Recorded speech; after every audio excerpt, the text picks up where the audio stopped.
میگم به نظر این شاب مال کجاست؟ نمیدانم. شاب مال کجای خودت بگو. مال که نیستم، مالم تو خشتکم. بابا شاب چه طرز زده میشه شرف ما میبری. بابا اینجوری چیز این سوال اینجوری جواب نمیدن. نگاه کن. برام تو مال کجاست؟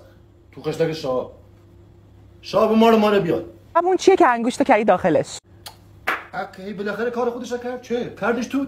چه؟ گفتم روی ریاک نزن. آقا چه کرد؟ انگشتش کرده تو. آقا نه نگاه کن خودت. خب کرده تو چی؟ آقا من چه میدونم؟ یادگار عزیزمه. این انگشتر وقتی که مرد بهم داد.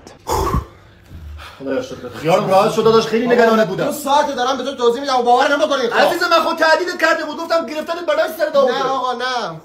زودتر میگفتی. ولی مطمئنم نیستم یا. مردونگیمون کجا گذاشت؟ او تو شاه پیدا نکردی این مردانگی 100 ساله تو داری دنبالش اگه میخوای دنبالش بگردی آقا بیا مردانگی ما رو ببر بیا دست بکش از این مسخره تمامش بکن. مردانگی ما برای تو 2 گلم است. شاب تو رو برای چی دنبال میکنن؟ آفرین بهترین سوال ممکنه پرسید برای چه دنبالش میکنی؟ خودت بری چه دنبالش میکنی؟ من به خاطر قلب بزرگش. منم به خاطر قلب بزرگ. هیچ چی قلب بزرگ نمیشه تو آدم. بیا دورت گنده باش. قلب پاک و بزرگ. تمام دری که دریاست قلبش بزرگ.